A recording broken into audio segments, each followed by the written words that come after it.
And I think I have an idea that I'm really excited about. It really racked my brain for a while. I was searching and searching for a solution. A project like this involves a lot of planning and a lot of math. Jingle bells ringing in my ear. Jingle bell, a sound that's oh so dear. People are walking by on the street and probably think I'm absolutely crazy. Watch out for reindeers are falling down. Now just about 140 more. Climb down the chimney at the speed of light while we're dancing around the Christmas tree, hugging and kissing just you and me. Carolers are singing outside our door, lovely songs we all heard before, as they walk from house to house to wish us all a Merry Christmas Day.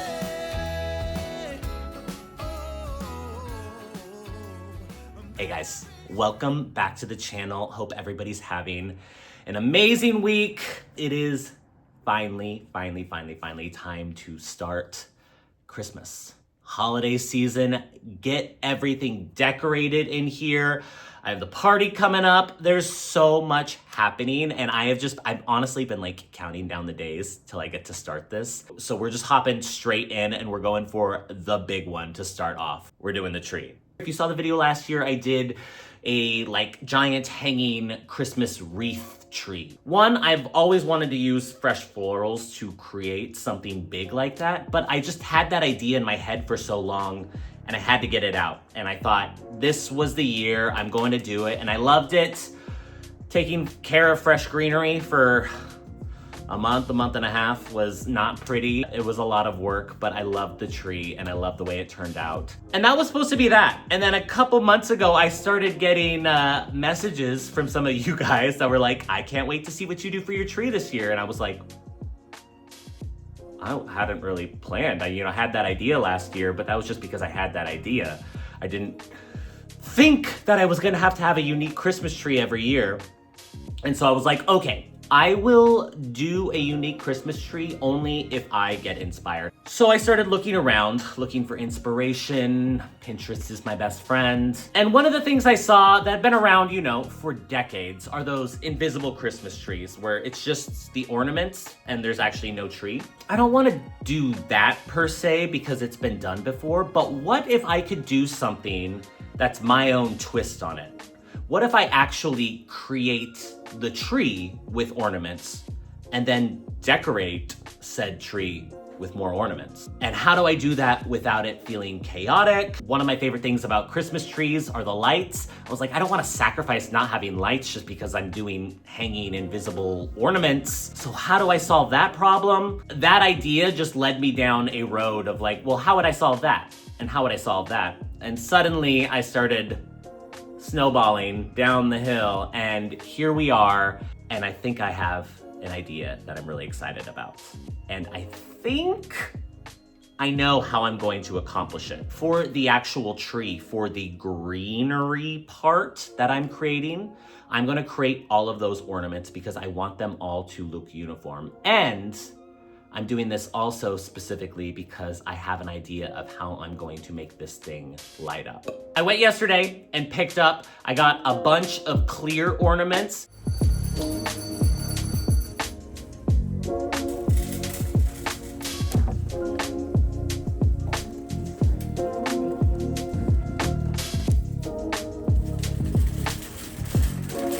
Last night, I created a system because I'm going to have to paint about 150 different ornaments. So I needed a structure that could hold all of these ornaments up because obviously they're balls and they roll around. So I cut a large moving box in half and stuck a bunch of holes in it, stuck some dowels in it, and created a system that I could place a bunch of different ornaments on it so they can stand upright, and while they're wet, they're not gonna roll around. I primed all of these ornaments because they're plastic. I don't want these things chipping, and because I'm trying to do a faux flocking technique on them, I have to make sure that I am prepping these ornaments correctly. Priming was essential, so I did that all last night, and it was a lot.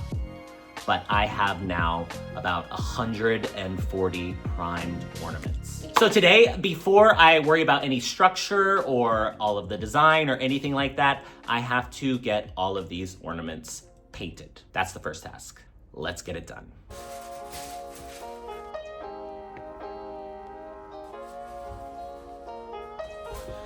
So before I add any texture to any of these, because these are clear, I need to make sure that I am getting good coverage, because especially they're going to be up against the window.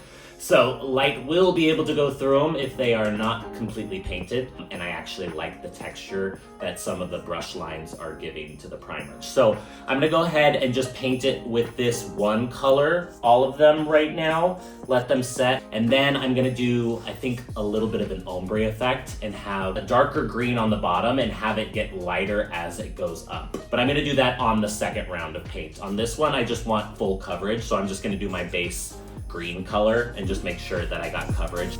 That's the plan.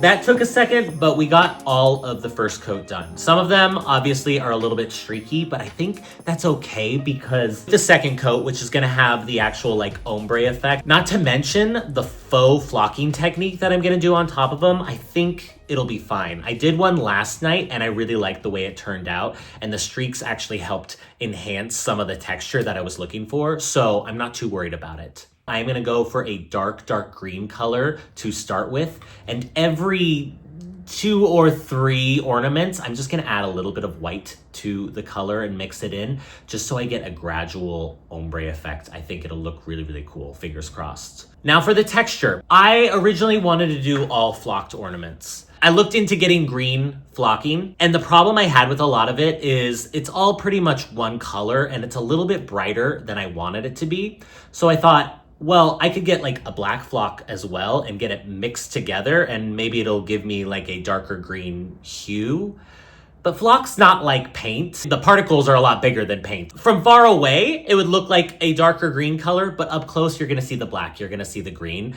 And because this tree is not being done in a large space, you're gonna see it up close, that was not gonna work out for me. Not to mention I was gonna have to buy a ton of flock and it was gonna cost me so much. Scratch that idea, and we had to figure out something different. I looked into a lot of faux flocking techniques, and one that I really liked was using baking soda instead of flock, because it gives the texture and it gives that appearance of muting down the color, but it's a lot cheaper. Actually, like up close, I like it because it doesn't look like flocking. It almost looks like the texture almost looks like a stone.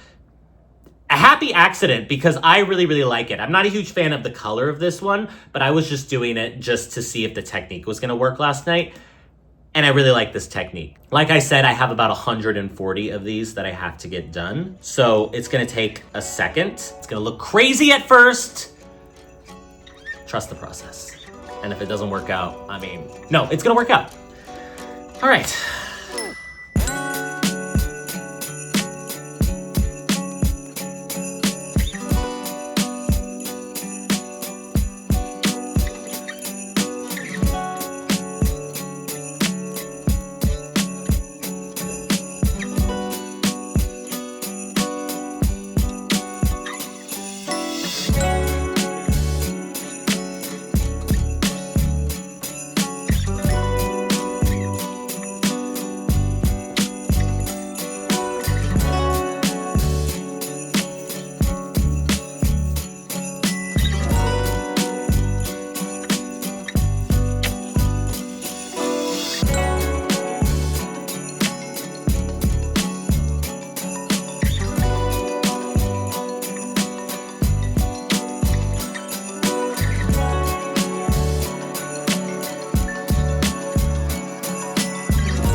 Now that we have painted all of these ornaments not once, not twice, but 3 times and done the texture on them, that's over 100 ornaments that I've done that. Yesterday was a long day. We're gonna take this brush and just lightly start dusting off all the excess baking soda. Let's do it.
Let's talk lighting, because that was one of the big hurdles that I had to try to jump while planning this, and it really racked my brain for a while. I was searching and searching for a solution, and I think I came up with one. The first criteria that I had was that I knew these lights had to be battery operated. All of these ornaments are gonna be hanging in midair, and if I had a cord that was suddenly attaching all of them, it would ruin the whole look of it. It would kind of defeat the whole point of the thing. 2, I wanted the lights to have some kind of movement, whether that meant twinkling or doing something. They could just be on and off. I was looking for a little bit more. That was proving to be a big ask. The third thing that was important to me is that the lights had to have some kind of remote. Because they were battery operated and they were gonna be individual LEDs, I was not about to turn each individual, 40 lights on and off every time I wanted to turn this thing on. That was not gonna happen. So it needed to have some kind of remote. And those were my big criteria, and I was finding nothing. I was finding absolutely nothing. I found some individual twinkle lights that had a twinkle and had movement in them, but if I wanted to turn them off, I was gonna have to stick a little piece of paper individually in each battery every time. That was not a solution for me. I was thinking about those actual fairy lights, string lights, but then 1, the ones that are small don't have a remote. 2, I didn't want it just to look like a big pile of wire in an ornament. That was just not going to be cute to me. I was going in circles, and I was thinking this was probably the end of the idea because I just could not find a solution. And then I thought, well, what's something that's like a twinkle? Well, what if they flickered? And then I came up with the idea of well, I had candles on the tree last year. What if I did a candle?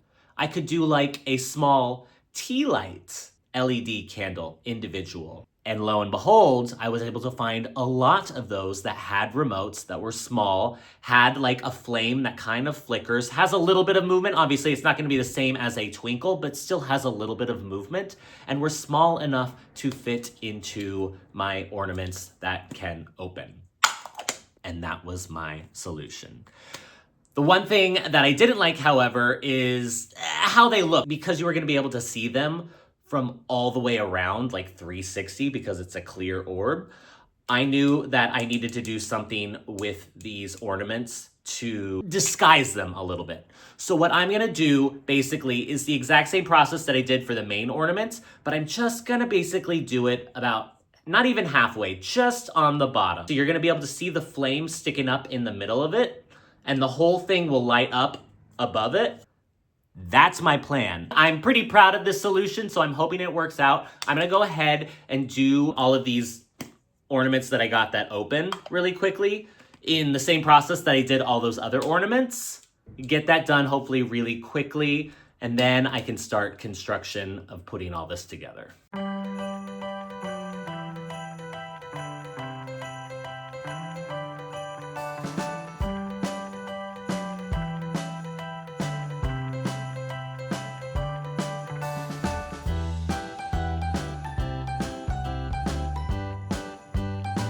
A project like this involves a lot of planning and a lot of math, because I could just get up there and start putting ornaments in random areas. But because I want this to be a specific spiral and I know how wide and how tall I need it to exactly be, that meant I need to sit down and draw some renderings up of how many spirals I want, how far apart the ornaments are, how far apart each of the rows are spaced. There were just a lot of considerations. So I had to sit down and draw all these out. And I made a lot of different versions of this, one with lots of different rows, and it looked way too busy when I was mocking it up. So I brought it back down. There's going to be 8 spirals from top to bottom. That's gonna give me enough space in between where I can hang actual ornaments on the tree and it won't look too busy. So I've created a template that is actually to scale of the tree. This is basically if you were looking at the tree directly from above. And now I need to, on tissue paper, create this exact thing in the actual size, because I'm going to take that tissue paper then and tape it to the ceiling. So I know specifically where I need to hang all these ornaments and it won't stress me out. So let's create that.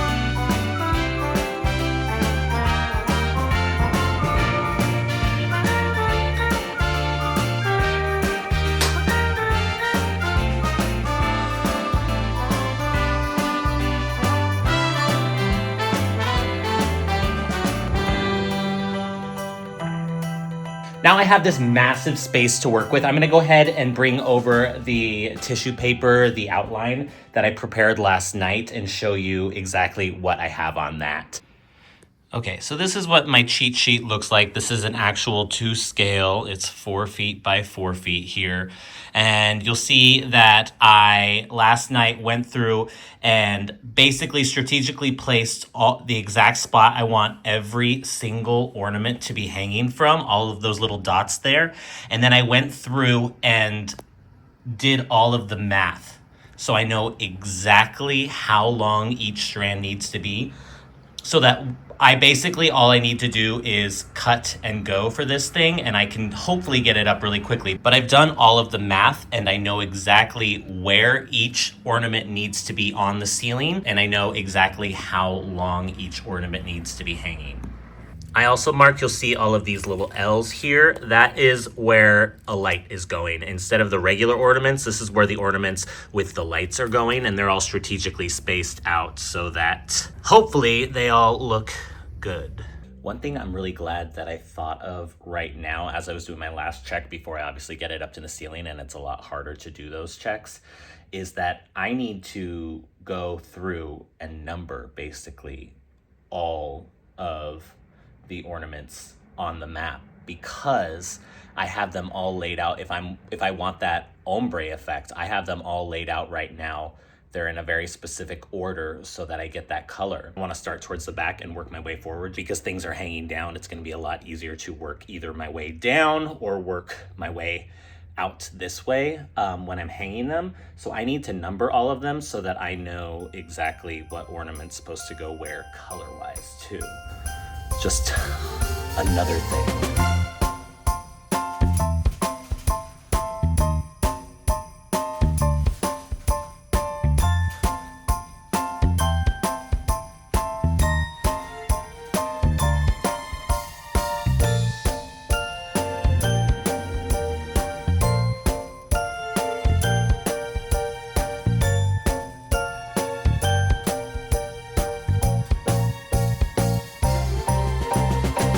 People are walking by on the street and probably think I'm absolutely crazy. But it is up there. We are ready to start hanging these. I'm going to hang these basically the exact same way I hung that. I'm going to be using thumbtacks. It is kind of the one good upside about having a popcorn ceiling, like the only upside to having a popcorn ceiling. So there's already all these little holes in the ceiling already, and I used to, at my old apartment, throw these massive Oscar parties. I would transform my apartment. They were so extra. But I would create these massive like chandelier things just using like string beads that I would hot glue to the end of thumbtacks. And basically it's almost the exact same thing because I had to kind of think in 3D, like how each piece was going to like arch in different direction. It was honestly a lot of fun, but it was so extra. So I'm gonna be doing the exact same thing. I am basically just going to be measuring out how much invisible thread that I need and tying one end to an ornament and hot gluing the other end to the thumbtack and putting the thumbtack right into the ceiling. And honestly, it's probably a lot lighter than those beads were. So I'm not worried about it. Like weight wise, these are super, super light. Everything's light. So now it's just a process of measuring everything out one by one, getting them all up there. To make my life easier, I'm going to start closest to the wall and work my way out, so I'm not having to get in between all of the ornaments and try to hang things up, just to make my life easier. So going close to the wall, this is why I mapped up everything. The first one I'm gonna get is number 7 in order of color here, and it is gonna be 99 1/8 inch long. So let's grab it. So these are in order of color here. 1, 2, 3, 4, 5, 6, 7.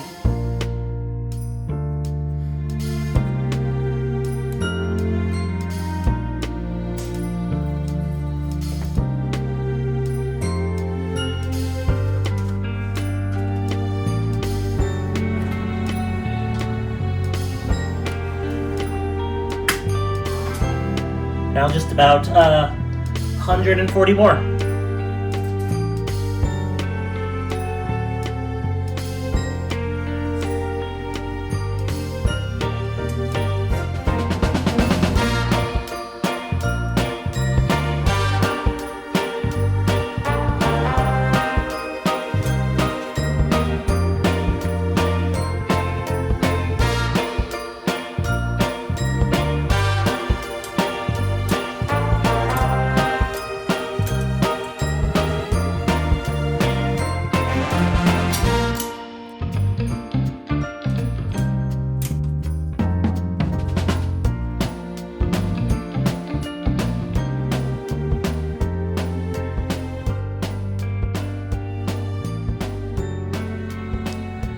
Funny story, yesterday while I was working on this, we were having this massive windstorm outside and my power went out. I obviously didn't need power for any of this project right now, and during the day it was fine, but it's been getting dark early and the battery on my camera was getting really low. It ended up just being a perfect storm and it was starting to get dark outside, so I obviously wasn't going to be able to work because I didn't have electricity, so I had to stop.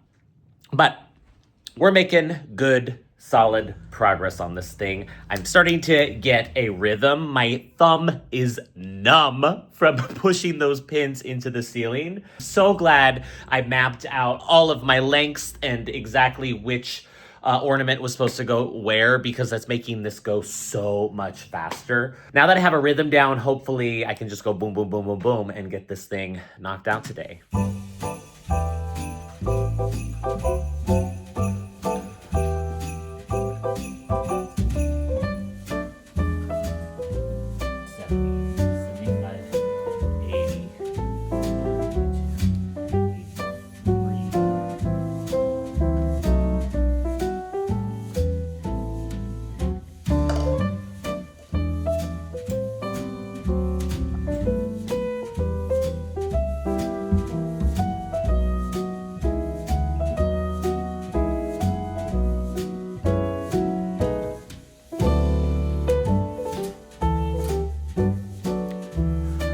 Part of me wants to cut off the spiral cone, the thing underneath that you actually use to attach it to a tree. But I want to be able to use it again because it's my normal tree topper. I don't know. I think I'm gonna keep it for right now. I can cut it off later if I really hate it, because it comes to like a point. It almost like gives it like a point to the tree.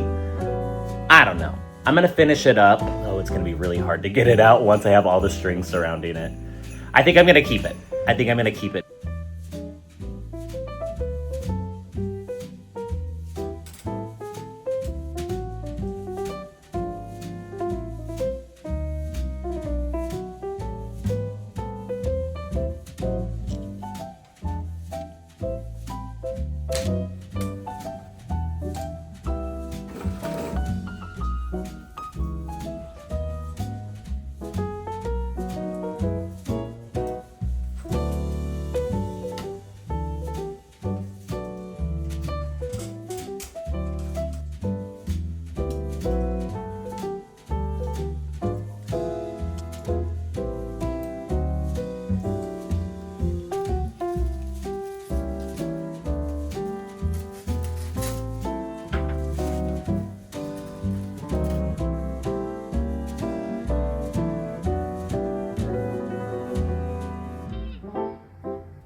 Before we start doing some decorations, let's light this thing up and see what it looks like for the first time.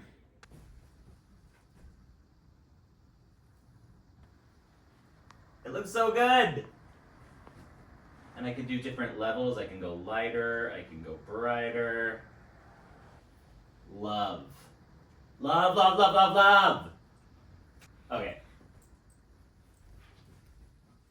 Now that we have the tree part done and it looks so good, I'm kind of obsessed with the perfect swirl. The plan was always to decorate this with other ornaments to make it feel like a tree, and to try to do that without it being chaotic, which is one of the reasons why I didn't plan exactly where the other ornaments were gonna go, because that's kind of a visual thing. I kind of had to see it with my eye to know what's gonna look chaotic, where they need to be. I put up a couple last night. I put up a couple of these ones last night and played with placement, and I really like it. It definitely needs it, because even though the swirl is like perfect and it looks great, it's a little cold for my tastes normally, and I think the other ornaments are just gonna liven it up a little bit and soften it up. Originally I was gonna do it evenly spaced between the layers. I think that's where it starts looking chaotic, because the layers are so perfect. I think what I did here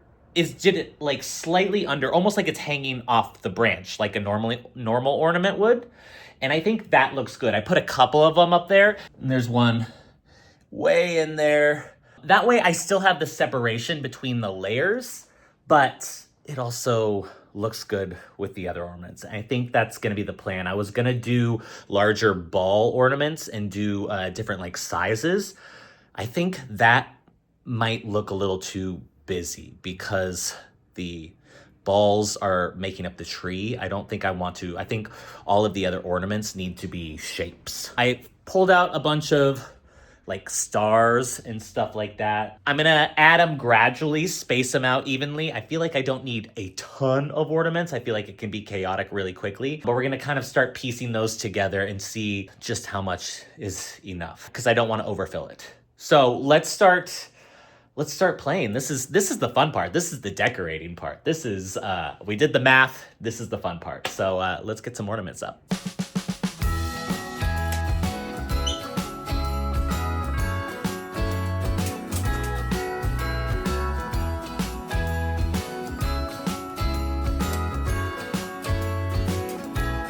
Jingle bells ringing in my ear. Jingle bell, a sound that's oh so dear. Frosty the snowman is all around town. Watch out for reindeers are falling down. We stay up waiting for Santa tonight. He climbs down the chimney at the speed of light, while we're dancing around the Christmas tree, hugging and kissing just you and me. Carolers are singing outside our door, lovely songs we all heard before, as they walk from house to house to wish us all a Merry Christmas Day.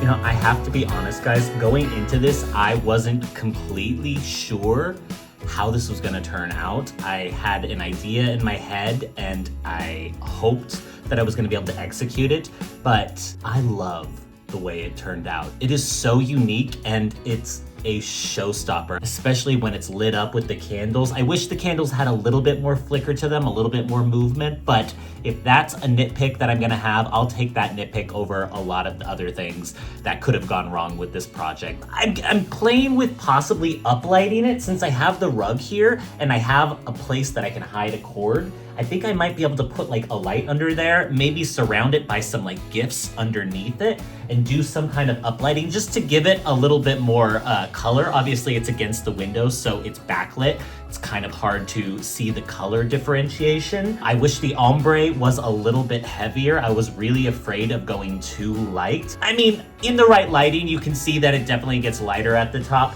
but it's definitely a gradual ombre.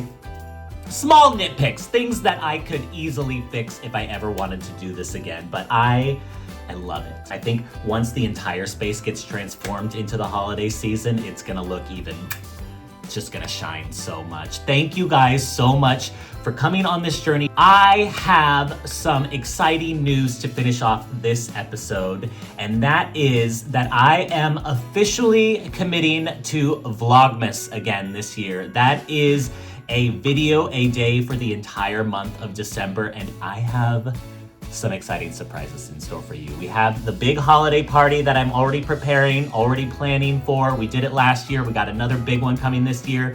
There's some other big surprises around the corner. Vlogmas starts in like less than a week. This year is flying by. I am so excited to share on the daily with you. I hope you guys are subscribed so you catch all of the videos, and I will see you guys right around the corner on the next one. Bye guys.